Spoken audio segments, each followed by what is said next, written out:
Olá, jovem! Desejo que você esteja bem. Voltei para te ajudar com redação, você já sabe. Voltei aqui nesse ao vivo, nessa ao live, quase uma ao live. Na verdade, muito longe de uma ao live, só para apresentar para vocês o quê? Tcharam! Ele, o caderno amarelo do Enem 2025. Na verdade, eu vim mais para apresentar o tema da redação, muito interessante deste ano, das minhas primeiras impressões nesse vídeo, nessa live de retomada do canal. Eu estou usando a câmera traseira do meu celular, não estou nem vendo como é que está a foto. Agora acho que eu estou conseguindo ver ali pelo reflexo. Deixa eu só ajustar uma coisinha aqui. Acho que vai ficar bom. Pelo menos vai ficar aqui gravado. Mas vamos direto ao assunto, que é redação do Enem. O tema é do Enem 2025, é claro. Perspectivas acerca do envelhecimento na sociedade brasileira. Gostou do tema? Tema que tá aí, né? O etarismo, o idadismo, também chamado em algumas teorias, é um tema que atravessa a sociedade brasileira e, se tudo der certo, vai atravessar todos nós, né? Já que a ideia de uma vida longeva, né? Uma vida longa e próspera é sinônimo de qualidade, né? E foi justamente o que eu trouxe como um dos meus argumentos, né? De que a qualidade de vida a partir dos 60 anos, ela é uma coisa escassa no Brasil, né? Segundo os dados que nós temos. Mas eu vou comentar mais aqui sobre o que eu escrevi mesmo na redação. Mas antes, quero que quem tenha feito a redação aí se sentindo bem com o resultado, né? Já são 7h23, então já acabou oficialmente a aplicação. Eu acabei a prova às 18h12, começou pontualmente às 13h30, na sala onde eu estava, alguns ausentes, e a sala cabia, acho que 51 pessoas pelas minhas contas, e tinha 18 ausentes. Eu sei porque a chefe de sala fiscal colocou na lousa, né? Bom, e que mais? O meu local de prova é um local barulhento, né? A rua ao lado, o prédio ao lado, não sei. Em alguns momentos ficava um barulho danado, difícil né, de você se manter na concentração. A gente estava numa sala, num segundo, pelo que eu entendi ali, segundo subsolo, mas na verdade deve ser o mesmo nível da rua, porque para entrar na faculdade você tinha que subir, né, uma rampa. Então eu fiz nas faculdades aqui, uma faculdade aqui na região da Barra Funda, onde eu resido. E com relação à prova de linguagem, antes de eu falar sobre a redação em si, né? Então, com relação à prova de linguagem aqui, eu estou com o caderno amarelo. As 45 questões eu julguei bem justas, assim, do ponto de vista de temas e conteúdos cobrados, né? Para qualquer pessoa que estava atualizada, que estava pegando os últimos Enems aí, creio que não sofreu para fazer. Talvez tenha se surpreendido um pouco com a primeira questão, com as primeiras 5 questões, no meu caso pelo menos, do caderno amarelo, que tinha um texto já de 45 linhas para as 5 primeiras questões, das 6 a 10, 6, 7, 8, 9 e 10. Então perceba, logo de cara você tem um texto de 45 questões para responder as 5 questões primeiras de língua portuguesa, né? Já que as 5 primeiras da prova como um todo, para mim foi língua inglesa, que foi a língua estrangeira que eu escolhi para fazer. Acho que tirando esse susto inicial, as outras questões foram igualmente exigentes, né, com exceção desse primeiro texto de 45 linhas, questões igualmente exigentes, questões com textos multimodais, então exigindo uma interpretação textual e uma interpretação do texto não verbal, questões que envolviam gêneros textuais também multimodais e a sua interpretação. Então isso foi muito legal também de ver. Você vê que a cada número de questões você tem uma questão que envolve o multimodal, que envolve a interpretação do texto não verbal. Isso é bom também porque é uma queixa, né, do estudante do ensino médio público brasileiro, daqui de São Paulo, que é o que eu conheço mais, né, os textos muito grandes, os textos de apoio, né, então, texto de apoio para o enunciado da questão, ele, em geral, ele exige do aluno uma leitura que é muito compenetrada, e dependendo do ambiente, isso não é possível. Como eu disse, né, na sala que eu estava era bem barulhenta por conta do externo. Então, textos multimodais muitas vezes ajudam nesse momento de que você, às vezes, requer menos imersão para poder interpretar algo. Por exemplo, numa questão aqui, tem uma ilustração de alguém enchendo a mão d'água a ponto de caber um personagem. E está escrito embaixo, né, em árabe, gufra.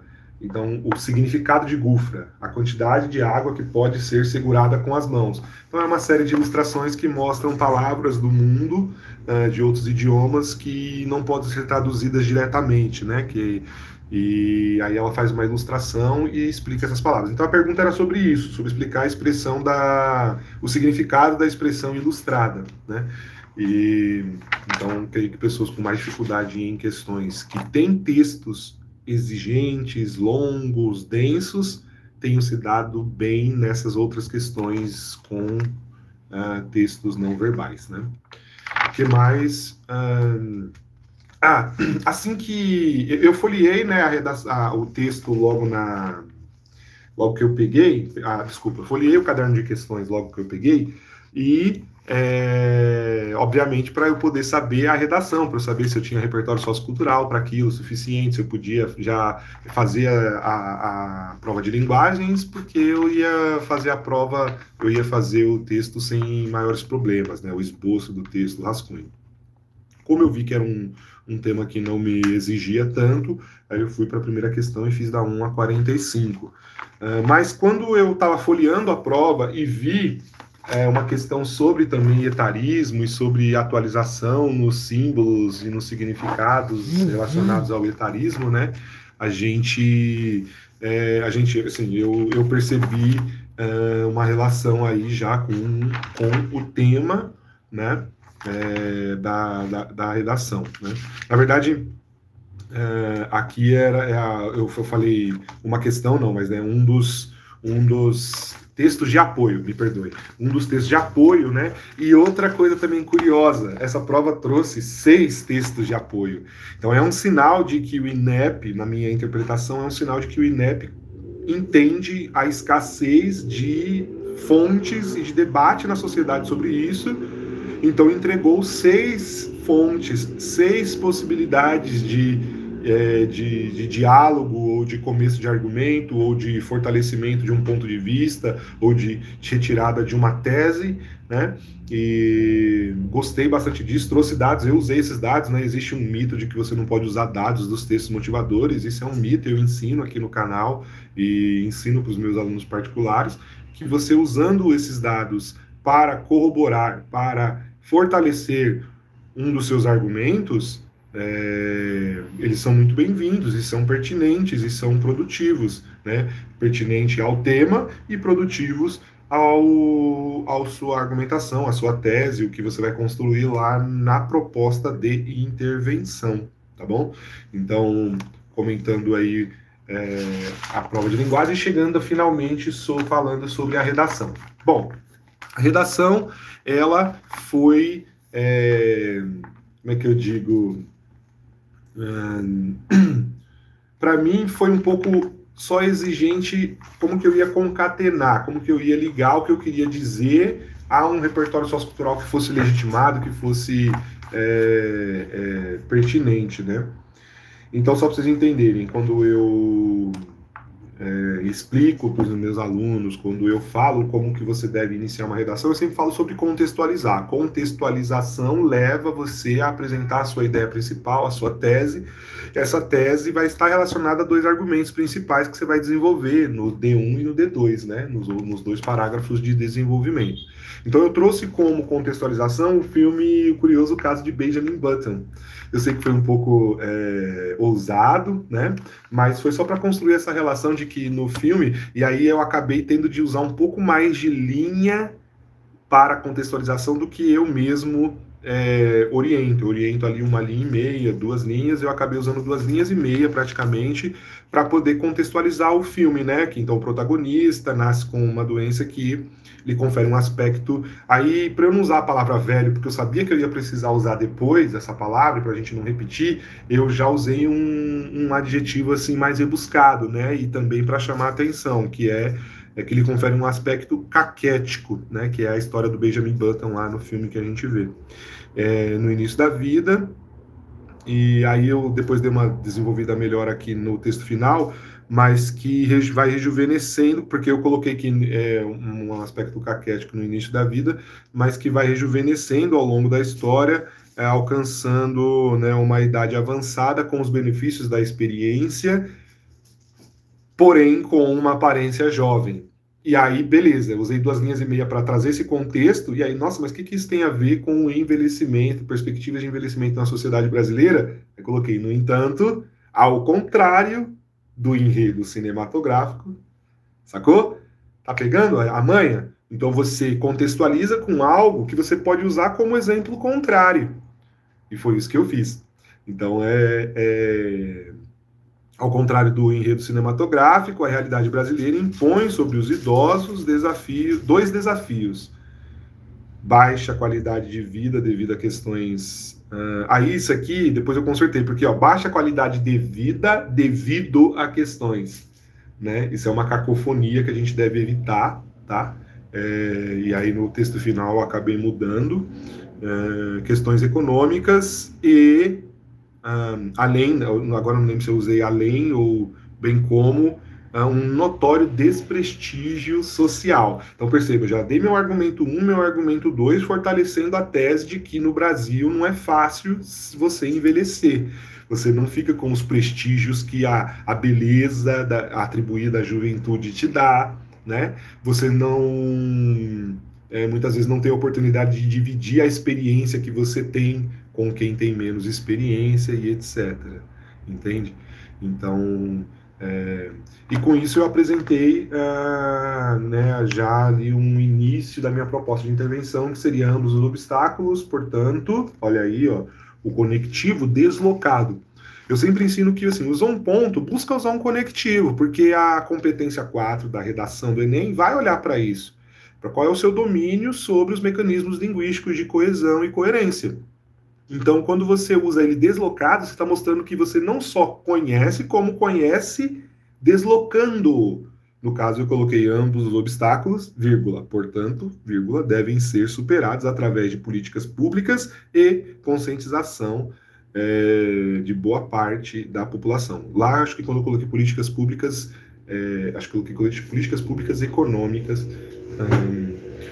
Então perceba, né? Aqui foram 7 linhas onde eu apresentei a minha introdução. Eu não vou apresentar talvez a redação toda, vou verificar agora aqui como é que tá, porque eu tô tendo que virar a tela, tô me vendo aqui no reflexo que eu tenho aqui. Então deixa eu rapidamente aqui poder virar e vocês vão ver um pouquinho o canal aqui.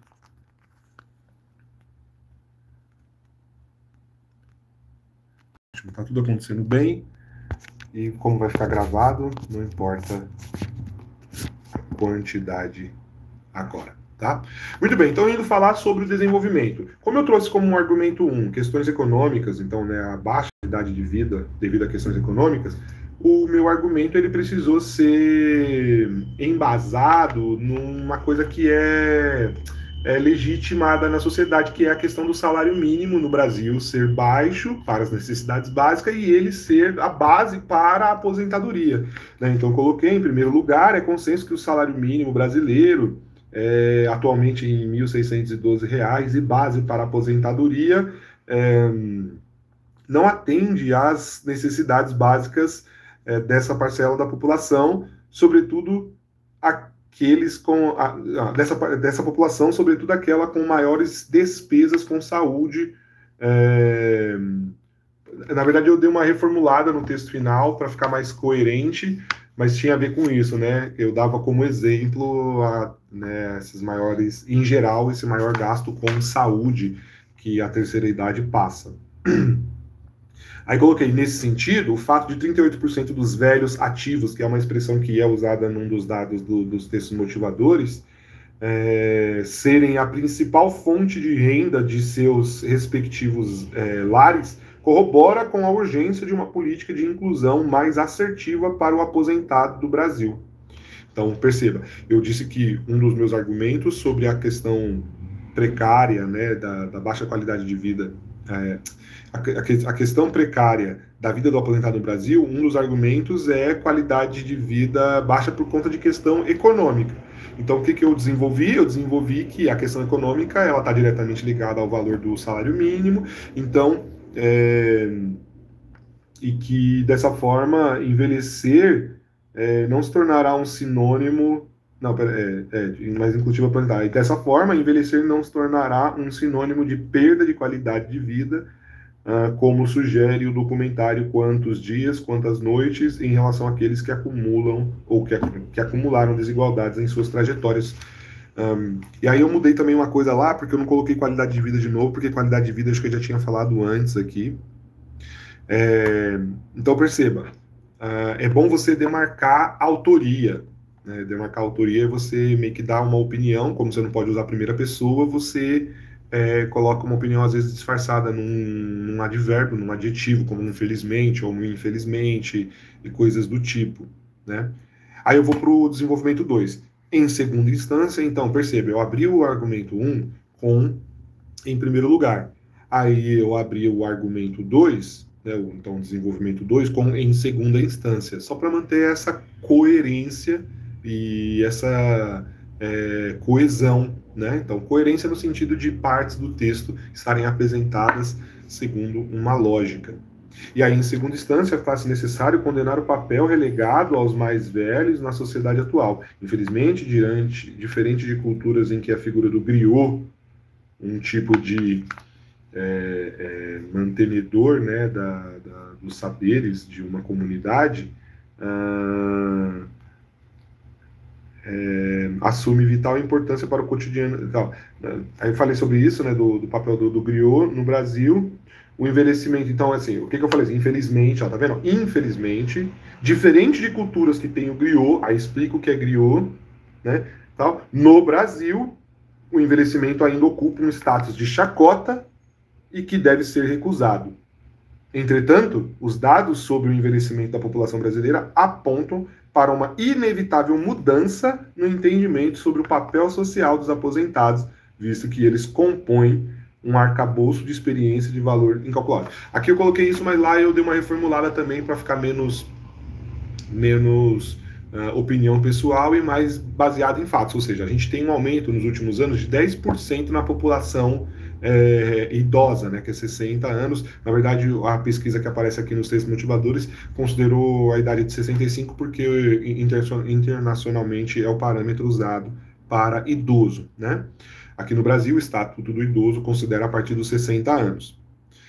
Então eu usei justamente, como o meu segundo argumento e mais pesado é esse desprestígio social, então eu disse que esse desprestígio social está muito ligado por conta dessa diferença que nós temos de outras culturas que veem no griot, no mais velho, naquele que sabe mais histórias, né, algo de valor que precisa ser cuidado, valorizado, né, e por que não remunerado, até bem remunerado via aposentadoria, né? Mas como a aposentadoria está relacionada ao salário mínimo, aí eu até uso o argumento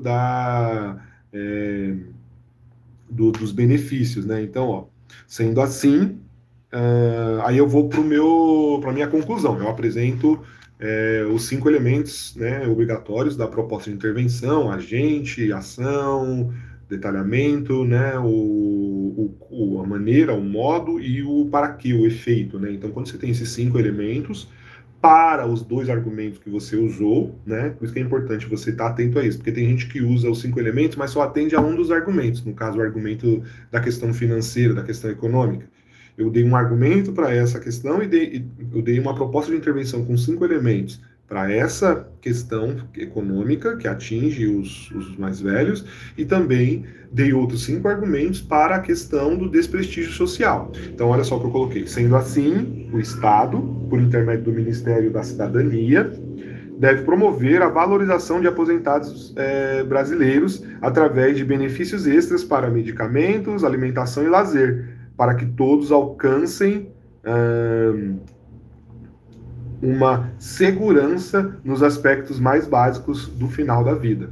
Igualmente, os meios mediáticos precisam criar campanhas de integração, inclusão e reconhecimento das vivências que as pessoas mais velhas possuem, seja por meio de concursos ou premiações em diversas áreas com pagamento em dinheiro, para que todos com idade superior a 60 anos tenham motivos de alegria no auge de suas existências.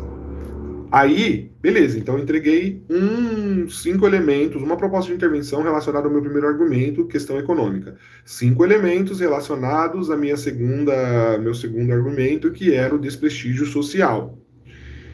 E aí eu vou fechar com o que a gente chama de referência circular. O Enem também aprecia isso. O que é a referência circular? Referência circular, basicamente, é você fazer uma referência a algo do início do texto ou do meio do texto, em geral relacionado ao seu repertório sociocultural, idealmente. No meu caso, eu trouxe como repertório sociocultural o filme O Curioso Caso de Benjamin Button. Então, eu fechei com um período, uma frase, relacionando a isso. Então, depois que eu entreguei as duas propostas de intervenção, eu coloquei: somente assim, envelhecer no Brasil será sinal de boas perspectivas, tal qual no enredo de Benjamin Button. Então, tá vendo? Então, muitas vezes as pessoas falam: não pode repetir. Ó, Florzinha, dá um tchau pra galera, Florzinha. Estamos fazendo live, vai ficar aqui comigo na live, para dar engajamento. Então, assim, muitas pessoas falam assim: não pode repetir palavra na redação, é bom não repetir. Claro, é bom não repetir, mas às vezes, para fazer uma referência circular, é inevitável, né? Eu não ia fazer tal qual no enredo do homem que nasceu velho e morreu novo. Né? Eu ia puxar muita atenção para o enredo do filme, e o que eu quero só é fazer a conexão com ele, tá certo? Então, estou trazendo nessa live aqui minhas primeiras impressões sobre a redação do Enem, que é o meu foco principal aqui do canal Redação Pública, né? Eu sei que é a redação que vai me dar pontuação suficiente para uma graduação aí no ano que vem, né? Não sei se vou fazer, não sei. Estou pensando ainda, porque o mais importante é ter a escolha, né? E quando você vai ficando mais autônomo para fazer esse tipo de exame em larga escala, você vai ficando mais tranquilo, né? E aí eu não vou comentar sobre a prova de ciências humanas, porque não é a minha área, então para eu poder falar sobre, né, o que está sendo cobrado e tal, não. Eu fiz a minha parte, que é interpretar, né, os textos, mas eu percebi também aí um uso de textos multimodais um pouco menos do que na prova de linguagens, tá? Tem menos uso de texto multimodal. Então, quando a gente fala de história, geografia, né, a gente espera que tenha, né, tem uma expectativa de que tenha mais dados estatísticos, gráficos, mas não teve isso. Interpretação de gráficos só teve uma questão, pelo que eu me lembro, tá certo? Então, essa foi aí a minha contribuição para o Enem 2025, fui lá fazer o primeiro dia. Segundo dia já sabe como é, né? Daquele jeito. Eu sou professor de língua portuguesa, então no segundo dia eu vou lá, faço a prova do jeito que eu posso, do jeito que eu consigo, e depois eu aplico as minhas técnicas de chute. Eu não vou mentir para ninguém aqui, né? Porque eu não sei resolver todas aquelas questões. Na verdade, não sei resolver a grande maioria delas. E sobre essas técnicas de chute eu posso falar depois. O que eu posso adiantar? Dar um spoiler aqui, ó. Tá vendo? Eu marquei a quantidade de questões, tanto na prova de linguagens quanto na prova de ciências humanas, eu marquei a quantidade de questões A, B, C, D e E, tanto em uma quanto em outra. Por que eu fiz isso? Porque, pense comigo, são 45 questões. Se são 45 questões e são 5 alternativas em cada questão, A, B, C, D e E, 45 dividido por 5 dá mais ou menos 9 questões. Eu não estou dizendo que isso vem fixo, que vem certo, mas é uma forma de você dividir para você chutar melhor. Eu vou falar mais detalhadamente disso em outro vídeo, porque eu estou retomando aqui as atividades do canal. Mas, ó, eu vi aqui, então, por exemplo, de letra A, em linguagem eu marquei 8 letras A, 6 letras B, 8 letras C, 9 letras D e 14 letras E. Isso aqui eu achei um pouco desproporcional, mas eu revisei e realmente o que eu coloquei E eu tinha, né, uma certa convicção de que estava correta aquela questão, tá? E com relação à prova de ciências humanas, eu marquei 7 letras A, 9 letras B, 9 letras C, 9 letra D e 11 letra E. E não foi fazendo cálculo de chute, foi fazendo a prova toda. Então percebe que há uma proporcionalidade. Eu acredito que eu acertei boa parte dessas questões, modéstia à parte, porque linguagem, interpretação não é uma grande dificuldade para mim. Claro que a gente vai saber quando sair o resultado, né? Mas então, fica essa contribuição, estou retomando aqui os canais, a produção para o canal. Prometo responder aos comentários. Agora já passou, né, talvez a necessidade, porque passou o momento de você usar, talvez, a minha ajuda aí na redação do Enem. Peço desculpa por isso, mas a vida estava um pouco puxada, atribulada. Eu já não estou atuando mais em sala de aula, estou atuando em outra autarquia, vamos chamar assim, então vai sobrar um pouco mais de tempo e principalmente de disposição para poder voltar a produzir produzir vídeo aqui para o canal para ajudar as pessoas com os processos seletivos que ainda estão por vir aí, tá certo? Então, vou ficando por aqui, agradeço, te convido, se você gostou, se você chegou até aqui ao final, se inscrever no canal, é um canal pequeno, de um professor humilde, que luta aí dia a dia para tentar ajudar o jovem entender que é a redação que vai te dar a vaga que você quer, não só na universidade, em todos os lugares. O atual emprego que eu tenho, né? Então a minha atual ocupação, designação que a gente chama dentro do estado, né? Eu sou servidor do estado aqui de São Paulo, eu sou professor do estado de São Paulo e eu estou designado, né, como professor especialista em currículo. E essa designação veio por intermédio de um texto, né? Claro que eu fiz uma entrevista, mas com certeza foi o texto que me levou à entrevista, né? Eu digo que o texto abre a porta, a entrevista é só para ver se a pessoa não é um maluco que não tem perfil para vaga, tá certo? Então, é o texto que vai te dar, é a redação que vai te dar a vaga que você quer. Seja no Enem que você fez hoje, ou que você vai fazer ano que vem, seja em qualquer outro processo seletivo. E eu tô aqui para te ajudar. Então, se inscreva aqui no Redação Pública. Agradeço demais pela sua atenção. Vou ficando por aqui. Até a próxima.